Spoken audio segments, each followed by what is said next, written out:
evening. I'm Bill Wallach. And I'm Todd Cunningham. Welcome to this edition of Computing Today. We have an exciting program in store for you tonight. We're going to review some of the highlights from the ComNet convention held last month in Washington, D.C., and show you some of the latest products out there for businesses and home use. We'll also spend a few minutes later in the show with Mark Seatman from Smart Technologies, a company that manufactures smart electronic whiteboards. And towards the end of our show, we'll be answering your questions concerning PCs during our PC mailbag segment. You may also want to have a paper and pen ready because we're going to be giving out company names and addresses and our email address as well. Now let's take a look at news in the industry today.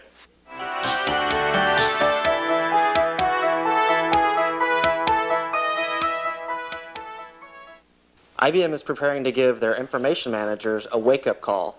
For their PCs, that is, IBM will unveil the PC 730 and the PC 750 models with unique features that will allow area network administrators to turn PCs on and off remotely. This feature will allow inventories and software upgrades to be done without being at the PC in question. It will also allow PCs to be turned off when employees leave them on at the end of the day.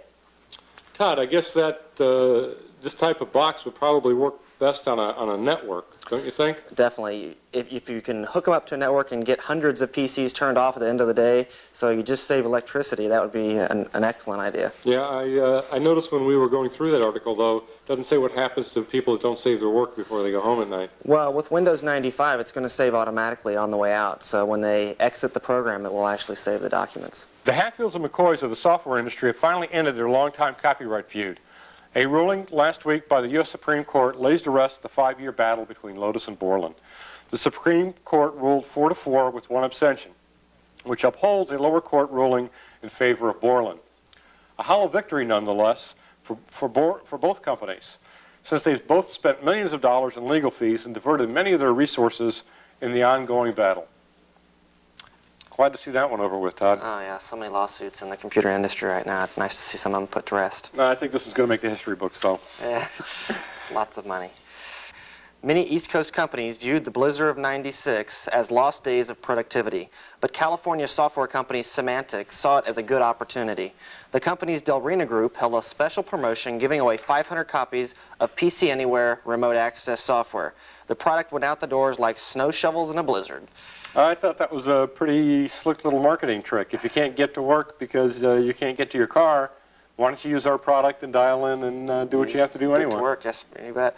Productivity when computers go down is huge when you talk about all the billions of companies out there that are all computerized. Oh, absolutely, absolutely. Do you have a CD-ROM that's acting up or doesn't work at all? I did.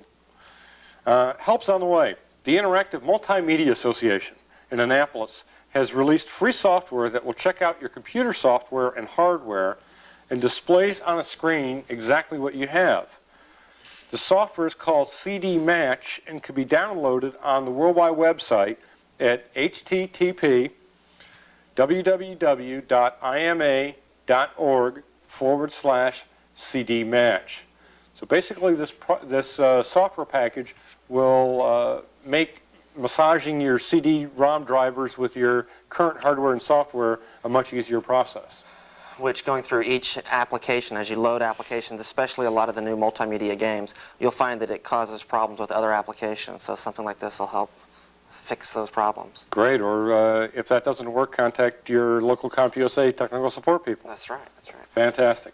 Please stay tuned for our next segment, our technology review, where we'll be reviewing some of the latest and greatest products that we've seen at ComNet.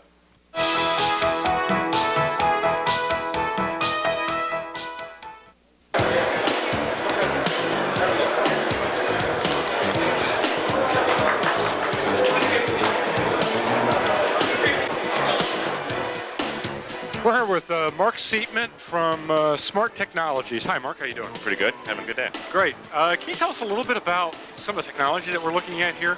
Sure, absolutely. Smart Technologies is a Canadian company, and we basically do electronic interactive whiteboards and data conferencing software so that people can take their computer applications and share them with remote sites. Now, do these products here have computers built into them, or do you need your own? You generally need your own computer. We don't sell them with a computer, so you put your own computer in. We'll support anything from a 486 up to a Pentium.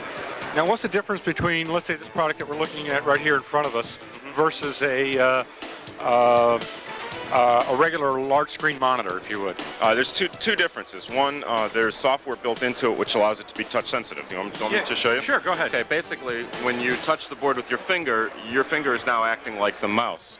And anything that you would typically do with your mouse, if we go out to a normal Windows application here, I can now do with my finger. So as a presenter, it allows me to be in the front of the room and communicating with the data and the information that I want to send. Sure. Do you need any special type of equipment? I noticed you've got some styluses there. Right. The styluses are for if you want to do annotation, and basically when you lift a pen out of the tray, it recognizes what color you lifted, and then you can draw on the screen. So you can annotate during your meeting, make notes or highlights. And if you annotated the wrong thing, can you erase? Absolutely. There's a clear capability or an erase capability with the eraser itself. This is pretty slick technology. How long has this been around? We've actually been producing it for about 6 or 7 years. It's grown and changed in the last 6 or 7 years, but it's been around for a while. Now, what's the difference between this model we're looking at here and the one right next to it? This model is the same thing, but the projector's in front of the board instead of being behind the board. Instead of being actually built in. Right. Much more practical for a lot of our customers. I see. Now, what about this one on the end? It looks kind of boring. It may look boring, but it's actually probably the best meeting tool, either for a networking situation or just for a general meeting. Here, when you write on the whiteboard, all the information that you write on the board is saved to your PC. Oh, that's interesting. Can you show us how that works? Sure, absolutely. So if I pick up a pen, it's a standard dry erase marker, and I just write my name on the board, you can see it on the screen. Everything that I write is going to show up on the screen. Once it's on a PC, it's got all kinds of uses. You can print it, you can file it, you can send it out over your network or your email situation. Are these graphic types files, or can you save these? Is there some type of OCR capability as well? No OCR capability built in right now. It is just a graphic file.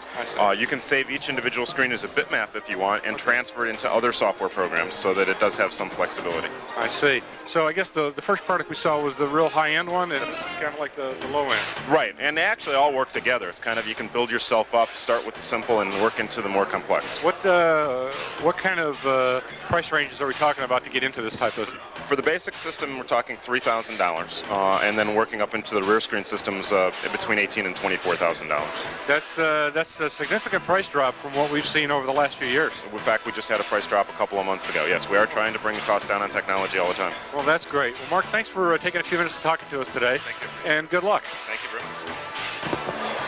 Thank you. Sure.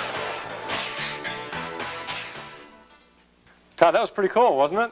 It's amazing what those whiteboards can actually do and what kind of information you can get in your system now. I mean, we'll probably see these things in schools within the next few years. If they're not already in colleges, you know, a lot of the universities that have the money can go out and buy this type of technology right away. Let's take a look at what IBM had to say during the show.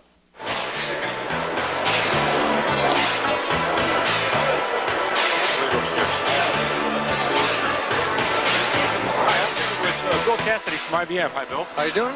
Can you tell us a little bit about this IBM Internet Connection product? Yeah, sure. This is IBM IBM Internet Connection for Windows 4.0. It's just been out for a few months. It runs on Windows 95 or Windows 3.1.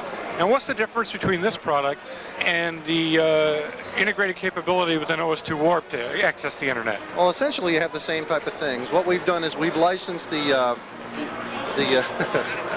we've licensed the browser from Spyglass, Mosaic browser. Sure. So that's analogous to the IBM OS2 Web Explorer. So we have the browser, we have Telnet, FTP, we have Gopher, all the functions that the home user would want, and plus some others. It sits on top of Windows.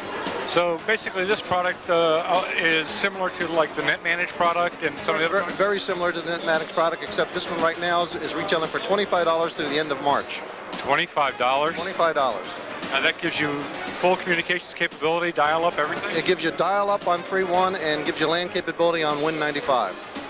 That is a very competitively priced, well-thought-out product. Yes, it's doing quite well right now. The regular price is only $39, incidentally, but right now it's $25. Well, that's really great. It looks like there should be a lot of success with this product in the marketplace this year. Yeah, we're doing quite well. Thanks a lot. Well, that's great. So I guess people that haven't seen the advantages of OS2 Warp yet, still have a way that they can buy IBM to get onto the Internet. Certainly do. We're a software provider. We have software for all platforms. Great. Well, Bill, thanks for being here with us today. Thank you. Bye-bye.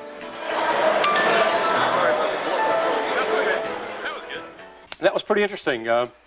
A $29 product that can get you onto the internet, I think that'll compete probably with Internet in the Box and some of the other products that you see out there. But the one thing I got to say for IBM is most of the products they put out usually work the first time. They usually work all the time. Well, it's good to see they're not giving up just because OS2's lukewarm success. It's nice to see that they're actually pursuing some Windows applications also. Oh, absolutely. And I think this is just an end run until they can get a niche for OS2 and really get it out there in the marketplace. I would have to agree with that.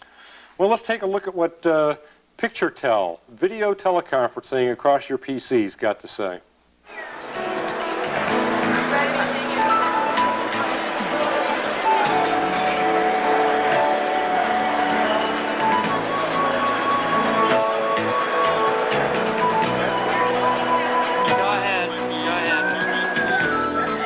Hi, we're here with Sam Shawn, and who are these ladies? This is Gene Karn on the right and Lindsay Ralph on the left from our corporate headquarters in Boston, Massachusetts. So they're in Boston right now. That's right. And we're standing here, we're in the other screen right here. Absolutely. Now, what type of connection do you have between here and Boston?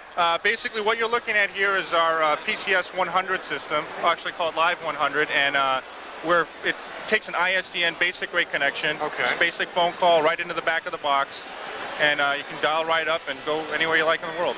I see. So what does PictureTel provide besides, I guess, the camera and software? Well, for this particular system, PictureTel provides all the video board and the audio board that's necessary to operate the system. It includes the camera and the speakerphone, so it's a completely self-contained unit with the drop-in ESA cards, PCI cards. Go ahead and dial up and you're ready to go. Thank you. Hey, ladies, can you tell us, can you do multiple sites on one PC? What you need to do is dial into a multi-point bridge, and if you want to link on the bridge, you can have many as about 260 sites if you cascade the bridges together. Now, where are these bridges at? Well, actually, we can actually sell you a bridge, and you can own and operate yourself, or there's a bridging service that we have back in our corporate headquarters, and you can rent time on the port. So, international video teleconferencing, pay as you go, huh? Oh, absolutely. This is a pretty nice product. What does it cost to get into something like this? Actually, Gene, what's the list price on the PCS 100? I don't know the answer to that question. $4,995. And what's the difference between the 100 and the 50 that's next to us? Well, the PCS 50 is sort of a scaled-down version. Intuitively, it's the exact same thing in terms of the interface, and they'll interoperate with each other. But the PCS 100 gives you an option to up the bandwidth to 384 kilobits. Allows you to plug in some additional video sources like a document camera or whatever. So it's designed for more robust applications. Right. And the PCS 50 is more of an individual application. It doesn't give you those additional features. I see. Now, do you have whiteboard capabilities or any type of groupware that works with this system? Absolutely. You'll notice on the bottom of the screen here we have many different applications. It's a whiteboard, a message board, and you can share any Windows application. We strip off 19.2 in bandwidth from the existing ISDN channel and dedicate it to what we call our LiveShare Plus, and she can then send the data just right through the same conference that you're doing. This is a pretty nice product. You guys must be pretty busy these days. We're happy with it. Well, that's good. Well, Sam, thanks for talking to us for a few minutes, and ladies, thanks again. Bye. That was pretty neat, wasn't it? Oh, it's amazing. The video ISDN lines are going to really revolutionize this industry. Well, the interesting thing is we've already got that capability with the cable TV lines that come into your house. That's right. One of the things that they didn't mention, or I can't remember if he did or not, was the fact that cable modems are starting to be manufactured. Cable, the ISDN modems, right? Right. They're only about $400. A lot of, I know Bell Atlantic right now in this area will partner with you, and I think it's about $600 for the initial installation to get ISDN at your house. Unfortunately, from what I hear, it's still a little expensive on a monthly basis, but that should lighten up as more people get it installed. Well, I mean, you used to see, I can't remember some of the old sci-fi movies where they had, you know, the video TVs where people would talk to each other and the wall-size stuff and all that kind of junk. It's interesting to see that it's really all here. It's just somebody hasn't really put it all together and got it down to where the average person could afford it. The next 3 to 5 years, when all this starts to come together, it's going to really be impressive. Yeah, I think by the time your 2-year-old graduates from college, they'll all be antiques, too. That's right. Let's see what PSI Net actually has to say about access to the Internet and some of the services that they provide.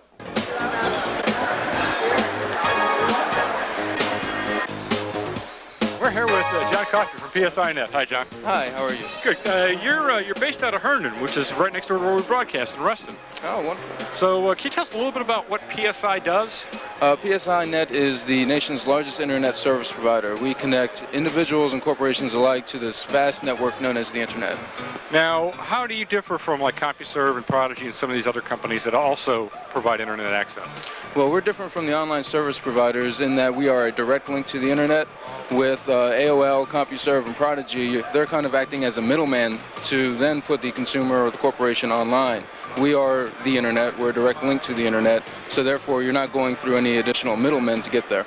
So you have a nationwide service, I presume? We have an international service. We're on every continent in the country, and we are expanding rapidly. Now, how would a person that belongs or subscribes through your service, what differences would he see in traveling and accessing the internet? I think the difference that the internet brings to the world is that we bring communications a lot closer than people realize. You can now contact people and communicate for the cost of a local telephone call all over the planet, and that's the perception we're trying to drill home to the market now. So basically, no matter where I am in the world, I can access the internet through a local phone number if I subscribe to your service. This is correct. That's pretty slick. Do you have yearly contracts or monthly, or how does it work? Well, we design a service based on your business level. If you're a consumer, we have our pipeline service, which is $19.95 a month flat, unlimited access. There are no extra charges, no hidden charges. There's no prime time, hours, nothing like that. If you're a corporation, we can have scalable solutions. If you're a small business, you can connect with our InterRamp product. Or if you're a very large corporation, we can give you a T3 ATM link to the network, which is a huge bandwidth pipe. Well, John, thanks for filling us in on what PSI is all about, and stay tuned to Warner Cable and Reston. You'll see yourself on the air. Good to see home people like yourselves out here at ComNet, and it's a pleasure for us to be here. And the internet's going to be big, and PSINet hopes to be leading the pack. Great. Thanks, John. Thank you. That was pretty interesting, Todd. The fact that they've got basically one-stop shopping with PSINet. You tell them what you need. They'll tell you how you can get it, and they'll give you what you need to get there. And they own all of their hubs also, so as the networks continue to grow with the internet, they're just going to get larger and larger. So is PSINet just really like another CompuServe? No, they actually own all of their transmitters. They own all the infrastructure that puts the internet together for them and their access. They actually own.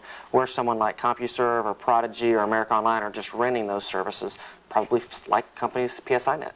So are PSINet kind of like the phone company, except for data? Except for data, yes, and networking services. So they're kind of like a Bell Atlantic or an AT&T then? I don't think they're quite that large yet. No, but I mean as far as the scope of the services that they offer. As far as the scope of the services, correct. They're growing extremely fast too. They're having new hubs all the time. So. ComNet was really exciting. I was really happy to be there. You can see from some of the shots that Michael Hamilton took here for us that there were a lot of people there, a lot of booths, a lot of vendors, and a lot of new interesting technologies. And we just wanted to give people a little sample of some of the things that were out there. Let's do our next segment close-up, where we can talk to Mark Steedman and actually see how some of these whiteboard technologies have evolved over the last couple of years.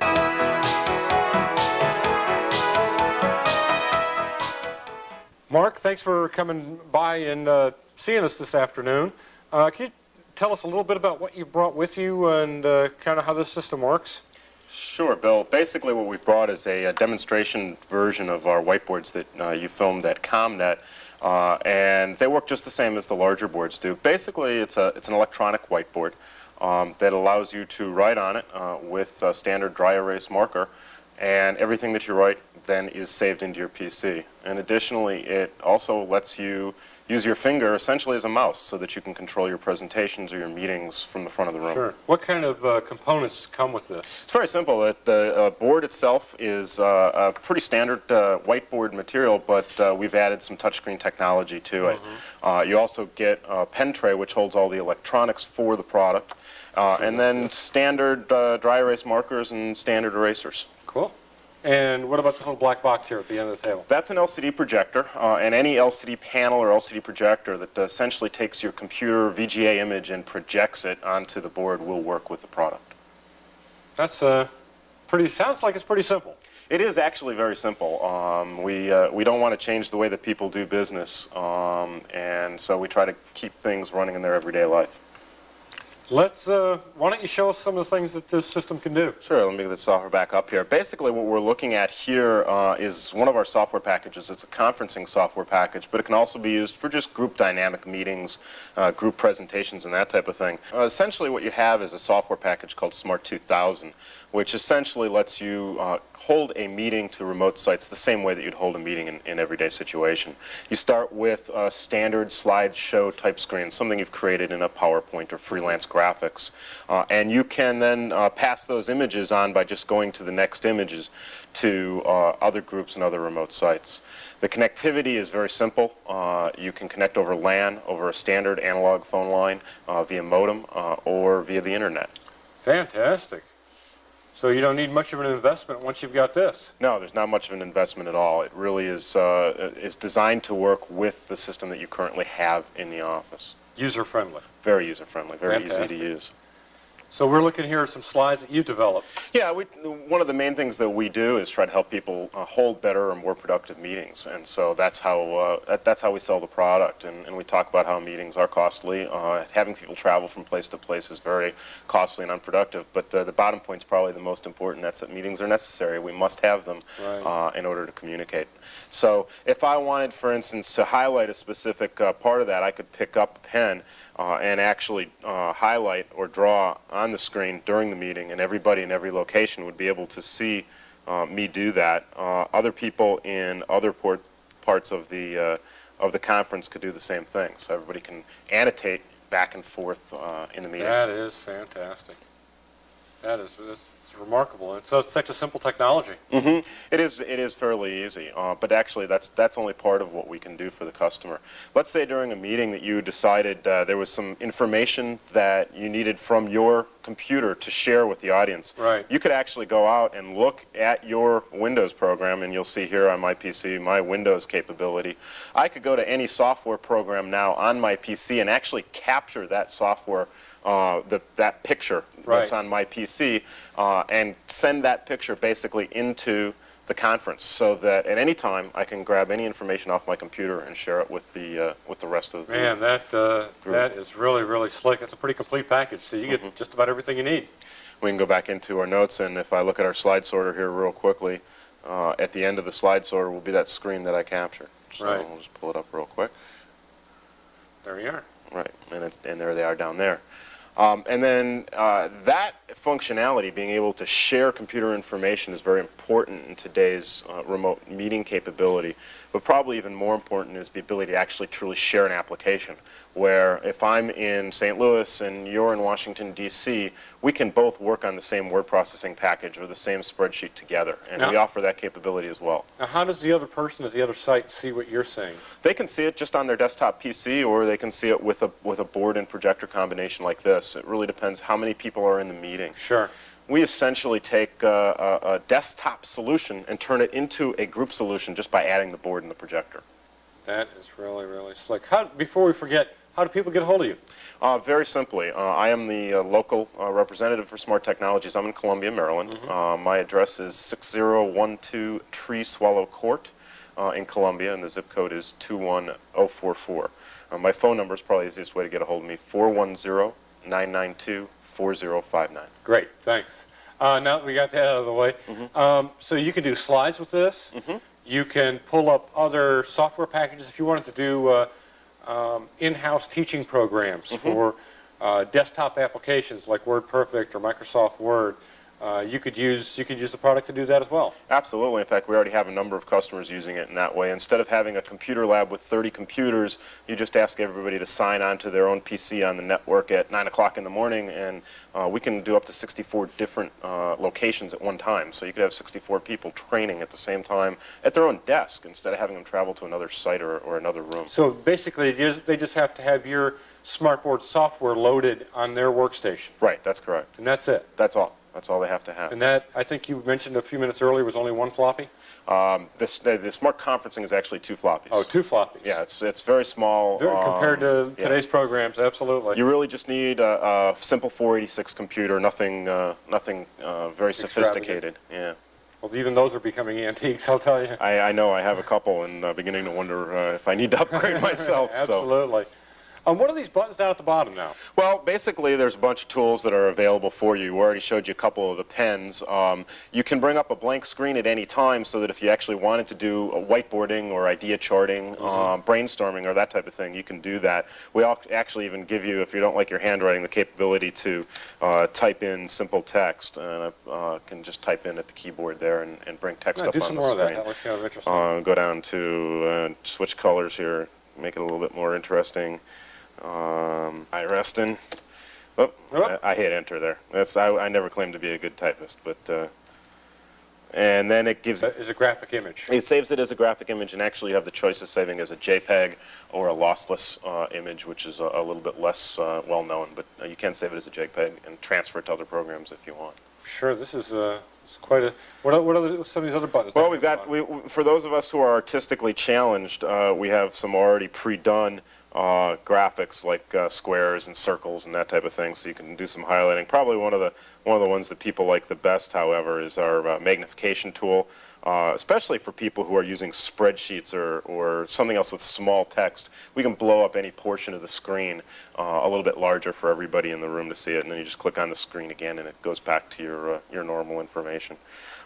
There's a clear button to clear any graphics that you have on the screen. I was going to ask you about that. Yeah, and there's also an eraser if you want to erase just small portions of what you've annotated on the screen. Now, what file formats does this support as far as bringing it into your product? Actually, it supports just about anything. There's 3 ways to bring it in. One is by a direct capture, either through a scanner or a video camera, if you have those capabilities. The second is that we can take any PowerPoint or Freelance or Harvard Graphics, any presentation package really, and basically print the screens into our software. So you just do a print command like you were going out to your printer, and it puts it into our software. And then third, we can bring any individual image, and the list is very long: TIFF, PIC, bitmap, Sure. JPEG images. Now, you said you could bring video images in on this? We can work with video conferencing systems, yeah. When I said we could hook to a video camera before, that's more for a still capture video. But if you had, you showed the PictureTel video from ComNet, if you had PictureTel or ProShare or one of the other desktop packages, you could run it right over the top of our software and actually have a video window running while you're running your conference. I see. Now, what if I had, like, in some training situations, like a VHS tape that I wanted to integrate in with the presentation? How would that work?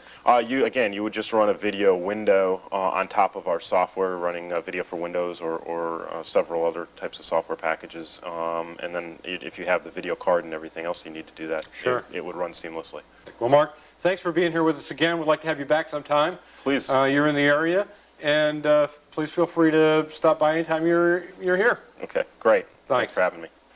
Well, folks, thanks for being here with us tonight. We're going to spend a little bit more time here playing with the smartboard, but join us again next month here at Computing Today. If you have any questions or comments concerning computers and computing, you can write us at Computing Today, Warner Cable, P.O. Box 2400, Reston, Virginia 22090. Or if you prefer, you can contact us at the internet at bwallach@dgsys.com. Thanks for being here with us tonight, and join us again next time here at Computing Today.